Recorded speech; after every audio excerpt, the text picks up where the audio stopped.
Hi guys, and welcome back to my channel. My name is Evelyn, and if you're new, please subscribe. If you're a returning subscriber, thank you for coming back. And yeah, today I want to talk to you about how I afford the service costs and some small repairs, not small, but sometimes small repairs, maintenance, etc. All those costs on my C180 coupe Mercedes Benz. So I'll insert a picture of my car here. My car has been with me for 10 years now. It will turn 10 in November of this year, 2022. So I've had it since 2012. Yeah. So this story or this video is actually going to take the format of a story time, because I'm going to take you through a timeline of events to where I am today. The aim of it is that you might find value in this video, which will then help you to plan your own maintenance costs that will be coming out of your pocket. Service costs, actually, service and maintenance costs that will be coming out of your pocket once your service plan has expired. And yeah, maybe you will be more organized. Maybe you'll have an idea of what to do instead of buying a brand new vehicle. What I've noticed throughout the years, especially before I had a car myself, was that people would complain about how service costs get expensive after the service plan has expired, how cars suddenly give you problems after the service plan or the maintenance plan has expired. And the default decision would be to just buy a new vehicle. And when my time came, my time for my own car's service plan to expire came, I got into the same panic, but I refused to buy a new vehicle because I was not ready. I questioned the whole thing of wanting to just buy a new vehicle versus, is it really impossible to maintain or to service your car? Is it really? So yeah, let's get into the video. This was a very long intro. Let's get into the video. So I've got my notes so that I don't miss out on anything, but this story starts in 2019. So 2019, around May, my car gets serviced every year in May. So 2019 around May was the first service that I had to pay for myself out of my own pocket. So I had some money saved, but back then I used to save money for the sake of saving money. I asked my sister, because she's had a Mercedes Benz before, she still has one. So I asked her how much I can expect to pay for service, and I think the amount she said was less than 10,000. So I went in with the expectation that, oh, I've got 10,000, so I'm gonna be fine, you know. So I went to the service center, and my car was quoted at something around 19,000, if I'm not mistaken, but it was a ridiculously high amount, especially from what I had expected to pay. I was so shocked. So I asked the service advisor to send me the quotation and the diagnostics report, as if I was going to be able to read the diagnostics report, but I was hoping that I would see something. I didn't trust him. Suddenly, my relationship with my service advisor got very suspicious. Like, I didn't trust him because I didn't have money. So he sent me the quotation, and then I looked at it. I compared it with the previous service quotation. And just a simple comparison, I discovered that there were some things that were being done again from that were duplicating from the different service, from the different services, if I could say that. So I called him and said, why are you duplicating these things? You've done them previously. Is there a reason? And he was dumbfounded. He couldn't explain. And then he proposed that he give me a revised quotation. And that was the first red flag. I said, no, don't revise the quotation. Please stop, don't service my car. I'll pay the diagnostics report, the fee for diagnostics. And so my problems started. The first problem here is that I couldn't trust my service advisor. He just came off as a very suspicious person who couldn't explain the quotation. And I needed an alternative, So when I went to fetch my car, one of the things he said was, now that you're out of motor plan or service plan, we have to charge you more. And I'm like, what? You have to charge me more? That doesn't even make sense, Like, if you can explain the costs, yes, I will take it. But choosing the words, you have to charge me more, doesn't make sense to me. So that was the end of my relationship with that service center. I took the car then to Johannesburg, to some service center in Johannesburg, and it was serviced for 10,000 rand. And on top of that 10,000, let me just say roughly 10,000 rand, but not more than 10,000, not more than 11,000. So, and in addition, the service advisor, they told me that they fitted new windscreen wipers, which was nice. I didn't care if they charged those windscreen wipers to my quotation, but I was just so happy to pay the 10,000 rand. But this was a painful lesson because I was totally unprepared, and I felt like the difference in the two prices was just something that I couldn't live with. And I sort of realized that this could be the thing that is frustrating a lot of people, because what sense is there in taking your car for service like some 50 kilometers away from you? Like, it doesn't make sense.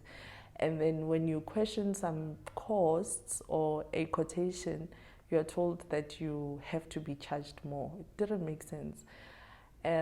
So basically that was the story in 2019. Anyway, then came 2020. Well, 2020 I was sponsored because my sister had my car and she took it into her service center where she lives, and it was not a big amount to pay. I think it came out to like 5,000 rand, and she gifted me that service. So I was happy. I happily received that gift from my sister. A problem presented itself in July of 2020. So one day I'm driving the car and a warning came up. That warning said front light malfunction. I'll try and see if I still have a picture of that warning. Front right malfunction, consult workshop. Okay? So what was wrong with the car was that the front right, or the driver's airbag, was malfunctioning. It was not receiving signals properly and so on. So I ignored it for a couple of months. I was like, nah, I don't have money. And indeed, at the time, I had depleted my savings. I didn't have any savings dedicated to my car, so I was like, this car must just sort itself out. And those things never happen. If you have a car and there's a problem or there's a warning that comes up, it will always be there until you actually fix it. So I was like, in September of 2020, I read this book by Sam. I'm sure I've told you about this book. And yeah, I read this book, and in this book, Sam says, and the first rule is don't buy a car. The heading of this car section, or the chapter on cars, is your car is going to make you poor. So I was like, hey, Sammy, no remar. Anyway, so I read this book, and what she says here on page 150 about service plans and warranties is that some car dealers will offer you a service plan or an extended warranty. Sometimes these deals are worth it, but it really depends on your specific car. If you don't take a service plan and warranty, make sure you're putting enough money into your emergency savings every month to cover breakdowns if you need to. And this is where I got the idea of creating a sinking fund for my car. I then decided to save money into a 32 days account. And if you think about it, if you save money on a monthly basis, you will get to a point where you have a stash that can carry you through any incidental, or at least get you halfway there, you know. So that was September 2020. So I decided to save 3,500 per month. That was me, guys, and knowing how expensive a Mercedes can get. Also remember that I had not really established whether the 10,000 that I paid in 2019 for service versus the 19,000 that was quoted. I had not established who was actually right. I just went with the lower cost, and I was happy to pay the lower cost. So anyway, so that was my decision. I just told myself I have to live without 3,500 every month for the sake of keeping this car. So that was that. And then in November, I decided to attend to this warning that I received on my airbag malfunctioning. So I took it in to the service center, to another service center here in Pretoria. So the diagnosis said that they have to replace a mechanism or a little machine or whatever inside the little box where you clip in the safety belt. So that cost me 2,500. Let me take you through the numbers. September, October, I had saved 3,500, and then I had 7,000 rand. And then in November, I contributed only 1,000 because the repairs on the seat belt was quoted at 2,500 rand. So I could only save 1,000 rand for that month. And the balance at the end of November was 8,000 rand. So I was happy. I thought the problem was sorted. So the reason I took it in for this airbag story to be sorted out was I was going to travel home and to other places. So I couldn't afford to have a car that has a malfunction on a safety feature when I travel far. And so that's why I decided to attend to it in November. So December came, I enjoyed my car, there were no issues. I remember driving from Bushbuck Ridge to Pretoria, and it's a 4-hour drive, and I enjoyed that drive so much. I was like, yo, my car is finally back, no issues, no nothing. Like, it was such a lovely drive. And then the next day, after that wonderful drive, the very next day, the same warning returned. Right malfunction, front right malfunction, consult workshop. Oh, my heart. I was so heartbroken. I was really heartbroken because I thought my car was sorted. Anyway, so I contacted the service center, and the service advisor just said, bring in the car, we'll see what's wrong. And I was not happy, but I had to take it in. So fine, I took the car in. That was around January of 2021. Took the car in, and the diagnostics said both the headrests in my car had to be replaced. And I was like, why? Why are we replacing headrests? So the service center, the service advisor told me that there is a machine in the headrests that communicates with the airbag system. So it's part of the whole system, and those have to be replaced. I'm like, but both of them, can't you just open this thing and fix whatever, So he was like, no, they actually replace the parts. They don't fix them. You can't fix them. You can't even open them. Anyway, so the quotation for that was 17,014 rand and 18 cents. And I had to pay it so that they can order the parts. But I only had 8,000 rand. So what I decided to do was to take the February allocation. So I didn't save the February allocation of 30,500. Use the February allocation of my emergency fund, which was 2,500, 12,500 per month. That was what I was saving for the emergency fund.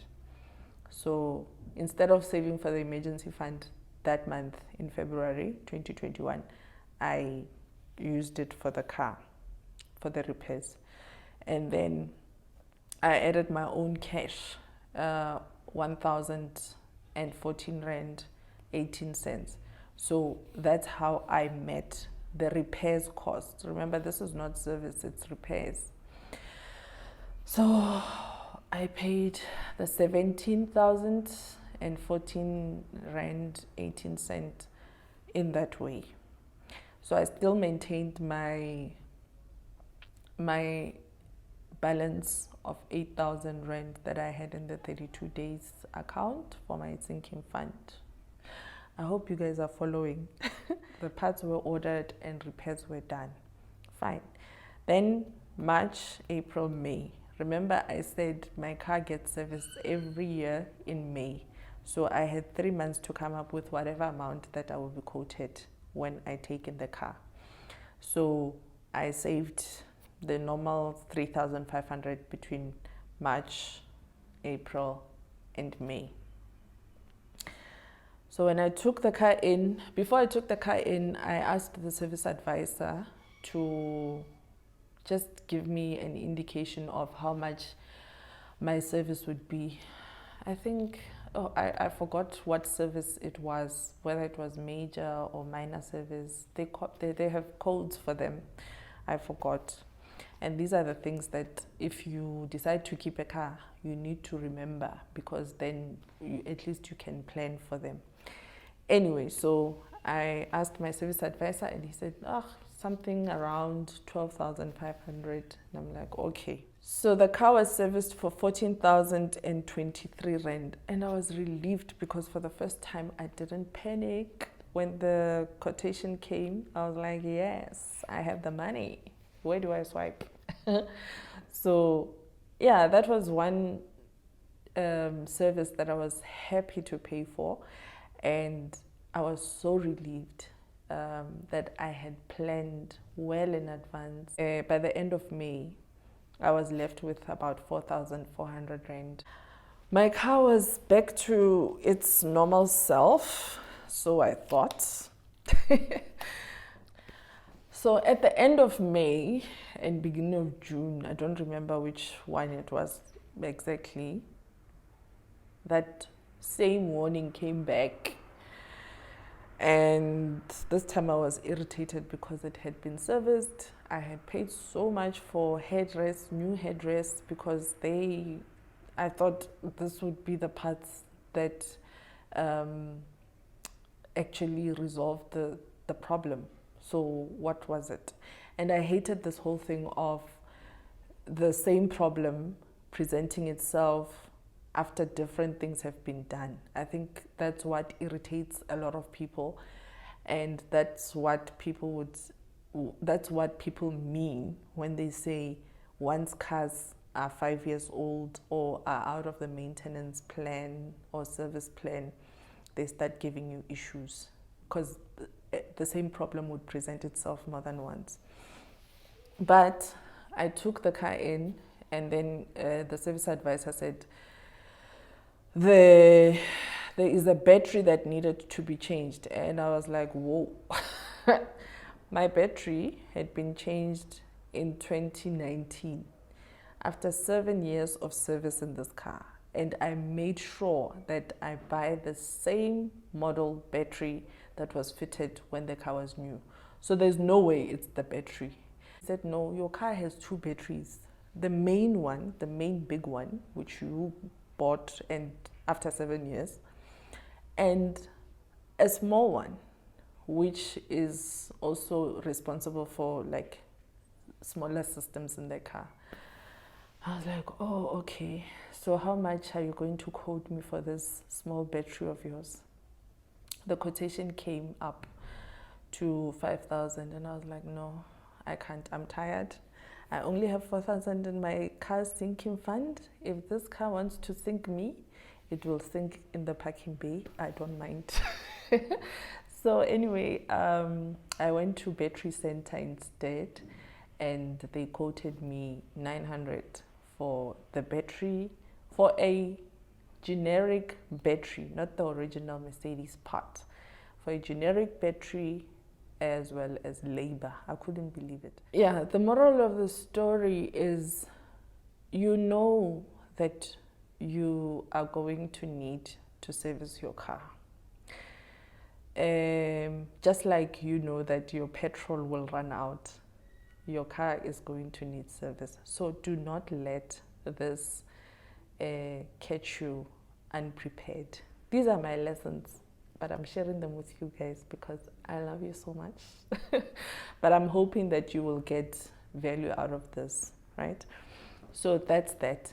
And then it shouldn't shock us if you decide to keep your car. It shouldn't shock you that some things break down or some things decide not to work in your car, like my headrest. Who could have thought that headrests could be the reason why I part with so much money? But it happened. And yeah, systems break down. As cars get older, some things will wear out and some systems will break down. But you can repair them. Things can be repaired, things can be replaced. Yeah. So be prepared to repair and replace some things. But overall, I think what gives me peace of mind even now is the fact that I am on a monthly basis saving this money. It's a lot of money. I am prepared whenever a problem comes. I can either meet it halfway, quarter way, or meet it fully without calling the bank and say, please increase my credit card limit. Let's talk about whether the 32 days account initially that I had been saving into was appropriate. So the 32 days account is one way you have to give the bank 32 days notice when you need your money. February, I had just gotten paid, right? So like I had money, and then my tire burst, or yeah, it had burst or whatever, like it had deflated and it was shredding. So I took it in to a tire place, and I had to buy a new tire on the spot. I think it cost about 2,500 for a tire and rebalancing and whatnot. So I paid that out of my pocket. But because I have this system where I need to balance myself, I needed to get money from the sinking fund so that I don't inconvenience myself. Unfortunately, 32 days would pass by the time I get paid again in the next month. So I realized it's not the best account. If I need money to meet a small repair like a tire, I need to access that money as quickly as possible so that I don't affect my monthly cash flow. So I decided to move all of my money after that tire incident. I decided to put in a notice and take out all the money that I had saved in that sinking fund and take it into my emergency fund in my money market unit trust. The unit trust allows me to put in a notice, a 72-hour notice. That's 3 days. So my emergency fund and my sinking fund are now in one unit trust. Thank you guys for watching. We've come to the end of the story. Thank you so much for watching, and tell me about how you service your car. Tell me what challenges you've met after you had decided to keep your car. How you plan for your service. Were you ever forced to buy a new car because you were a bit unsure about whether you'll be able to manage